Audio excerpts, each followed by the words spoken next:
जूही दादी के बने हुए प्लान को करी फेल कराई। नहर की और रूही की शादी। दादी ने स्पर्श का शादी रूही के साथ में करवाने के लिए फैसला कर ली हुई थी। लेकिन उससे पहले यहां पर जूही ने रूही को और नहर को दोनों को शादी करवा करके एक बार फिर से एक दोनों को करवा देती है। अगर आप सभी लोग भी रूही के और नहर के शादी को देखना चाहते हैं तो अभी इस वीडियो को एक लाइक करके चैनल को सब्सक्राइब करके कमेंट बॉक्स में आई सपोर्ट रूही और जूही जरूर लिखेगा। और इस वीडियो को शेयर करना आप सभी लोग बिल्कुल भी ना भूलिएगा, क्योंकि जूही सोचती है दादी रूही का शादी किसी दूसरे लड़के के साथ में करवाए उससे पहले हमको ही कुछ करना पड़ेगा।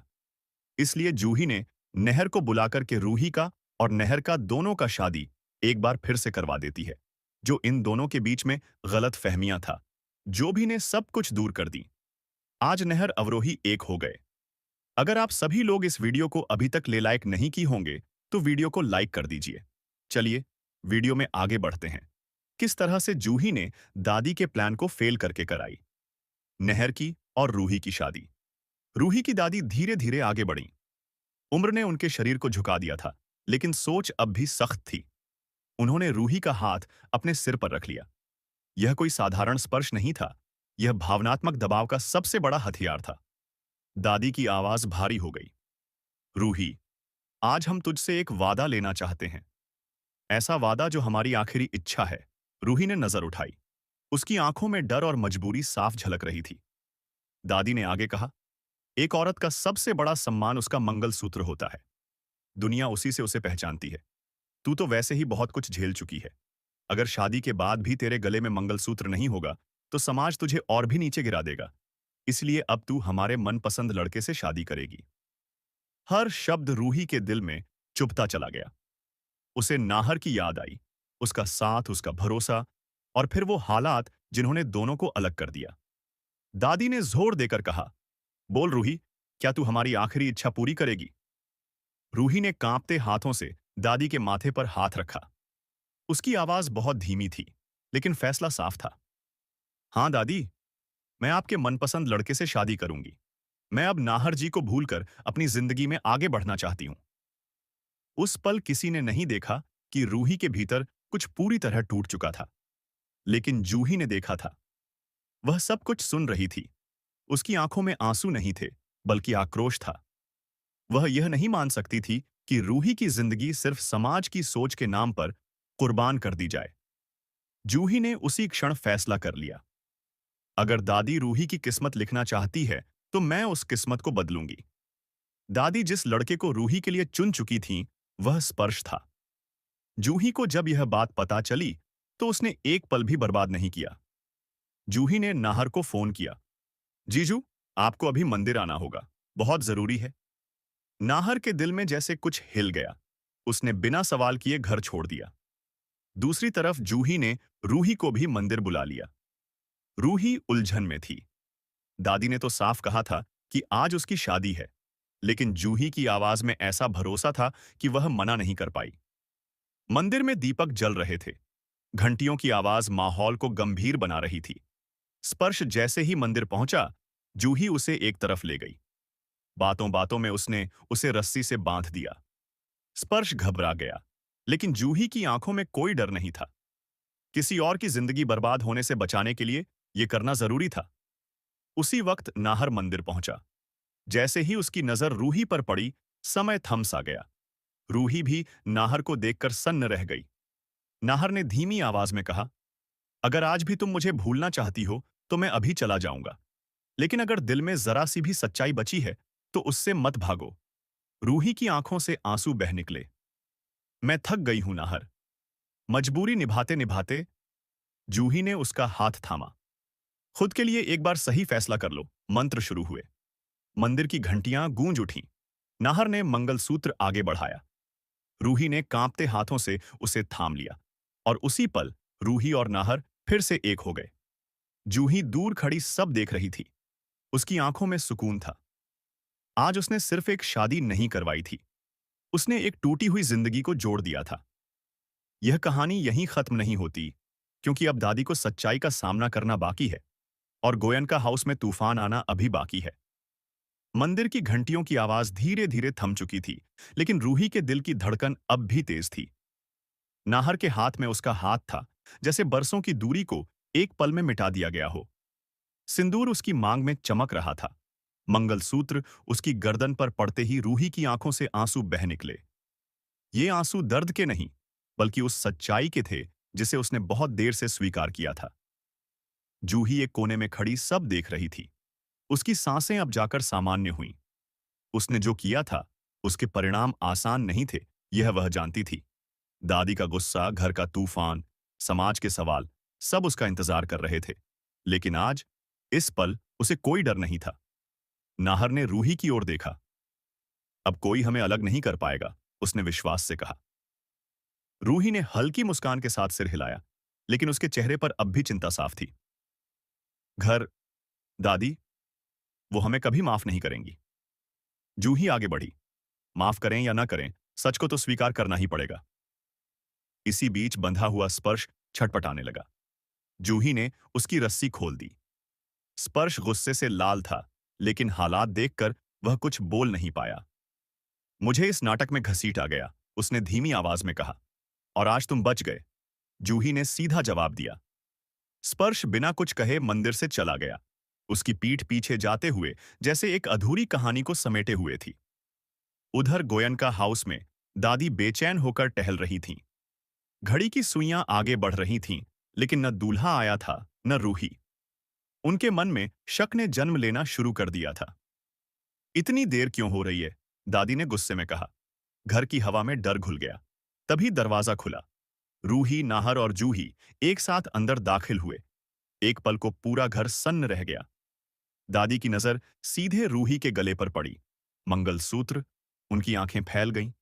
ये ये क्या है? दादी की आवाज कांप गई। रूही आगे बढ़ी। पहली बार उसके कदमों में डर नहीं था। दादी, ये मेरी जिंदगी का सच है। दादी का चेहरा सख्त हो गया। तूने हमारी इज्जत मिट्टी में मिला दी। नाहर आगे आया। इज्जत तब मिटती है जब किसी की जिंदगी उसकी मर्जी के बिना तय की जाती है। दादी ने कांपते हाथों से सहारा लिया। तुम दोनों ने हमें धोखा दिया है। जूही अब चुप नहीं रह सकी। नहीं दादी, आपने रूही को धोखा दिया था। आपने उसकी खुशी नहीं, सिर्फ समाज देखा। घर में सन्नाटा छा गया। हर शब्द भारी था। दादी की आंखों में पहली बार भ्रम दिखाई दिया। तो क्या हम गलत थे? उन्होंने धीमे से पूछा, जैसे खुद से। रूही ने उनके पास जाकर कहा, आप बुरी नहीं हैं दादी, लेकिन आपका फैसला मेरी जिंदगी छीन लेता। दादी की आंखों से आंसू गिर पड़े। वर्षों की सख्ती दरकने लगी। हमने सोचा था मंगलसूत्र ही सब कुछ है, उन्होंने भर्राई आवाज में कहा। लेकिन आज समझ आ रहा है कि अगर दिल खाली हो तो मंगलसूत्र भी बोझ बन जाता है। यह स्वीकारोक्ति आसान नहीं थी, लेकिन पहली दरार पड़ चुकी थी। नाहर ने सम्मान से सिर झुकाया। हमें बस आपका आशीर्वाद चाहिए। दादी ने कुछ नहीं कहा। वह मुड़ी और अपने कमरे में चली गईं। दरवाजा बंद हो गया। रूही की आंखों में डर लौट आया। क्या उन्होंने हमें ठुकरा दिया? जूही ने उसका हाथ थाम लिया। नहीं दी, ये उनकी लड़ाई है खुद से। रात गहरी होती चली गई। घर में कोई सौ नहीं पाया। दादी अपने कमरे में अकेली बैठी थीं। दीवार पर टंगी पुरानी तस्वीरें, उनका बीता हुआ समय, उनकी शादी, उनका मंगलसूत्र। उन्होंने अपने गले में पड़े मंगलसूत्र को छुआ। क्या मैंने सच में अपनी बहू, अपनी पोती को कभी समझा? उन्होंने खुद से पूछा। उधर रूही खिड़की के पास खड़ी थी। नाहर उसके पीछे आकर खड़ा हो गया। जो भी होगा अब हम साथ हैं, उसने कहा। रूही ने गहरी सांस ली। आज पहली बार लग रहा है मैं जिंदा हूं। लेकिन कहानी यहीं शांत नहीं होती, क्योंकि अगली सुबह गोयनका हाउस में एक और सच्चाई सामने आने वाली थी। जूही के इस फैसले के पीछे छुपी एक पुरानी साजिश और दादी के अतीत से जुड़ा ऐसा राज जो पूरे परिवार की नींव हिला देगा। तूफान थमा नहीं है, बस अब उसने दिशा बदली है। रात जैसे तैसे कट गई, लेकिन गोयनका हाउस की दीवारों में बेचैनी अब भी कैद थी। सुबह की पहली किरणें जब आंगन में उतरीं, तो हर चेहरा थका हुआ था, हर आंख में अनकहे सवाल। दादी अपने कमरे से बाहर नहीं आई थीं। घर में एक अजीब सी खामोशी पसरी हुई थी, ऐसी खामोशी जो किसी तूफान से पहले होती है। रूही पूजा के कमरे में बैठी थी, हाथ जोड़कर आंखें बंद किए हुए, लेकिन मन कहीं और भटक रहा था। नाहर दरवाजे के पास खड़ा उसे देख रहा था। उसकी आंखों में प्यार भी था और डर भी। डर इस बात का कि कहीं आज सब कुछ फिर से न बिखर जाए। जूही किचन में थी, लेकिन उसका ध्यान काम में नहीं लग रहा था। उसे पता था कि आज का दिन निर्णायक है। दादी चुप हैं और दादी की चुप्पी हमेशा किसी बड़े फैसले का संकेत होती है। थोड़ी देर बाद दादी के कमरे का दरवाजा खुला। घर के हर सदस्य की नजर उधर चली गई। दादी बाहर आईं। आज उनके चेहरे पर वही सख्ती नहीं थी जो सबने हमेशा देखी थी। उनकी चाल धीमी थी, आंखों में गहराई थी, जैसे पूरी रात उन्होंने खुद से लड़ाई लड़ी हो। उन्होंने बिना किसी को देखे आंगन के बीच रखी कुर्सी पर बैठने का इशारा किया। सब लोग यहां आओ। उनकी आवाज भारी थी। सब इकट्ठा हो गए। रूही का दिल जोर जोर से धड़कने लगा। नाहर ने उसका हाथ थाम लिया। दादी ने गहरी सांस ली। कल रात हम सो नहीं पाए, उन्होंने कहना शुरू किया। बार बार वही सवाल मन में घूमता रहा। क्या हमने सच में सही किया? उन्होंने रूही की ओर देखा। हमने हमेशा सोचा कि समाज क्या कहेगा, लोग क्या बोलेंगे, लेकिन कभी ये नहीं पूछा कि मेरी पोती क्या चाहती है। रूही की आंखें भर आईं। दादी ने आगे कहा, लेकिन आज एक और सच्चाई सामने लानी जरूरी है। जूही चौंक गई। कौन सी सच्चाई दादी? दादी की आंखें नम हो गईं। वो सच्चाई जो हमने सालों तक छुपाई, नाहर से भी, रूही से भी। घर में सन्नाटा छा गया। दादी ने धीरे धीरे बोलना शुरू किया। नाहर के पिता और हमारे परिवार के बीच जो दुश्मनी बताई गई थी, वो पूरी सच्चाई नहीं थी। असल में वो एक गलतफहमी थी, और उस गलतफहमी की वजह हम खुद थे। नाहर स्तब्ध रह गया। आप क्या कह रही हैं दादी? दादी की आवाज कांपने लगी। तुम्हारे पिता पर जो इल्जाम लगाया गया था, वो झूठा था। उनकी मौत के बाद हमने चुप रहना चुना, क्योंकि हमें लगा सच सामने आया तो हमारी इज्जत चली जाएगी।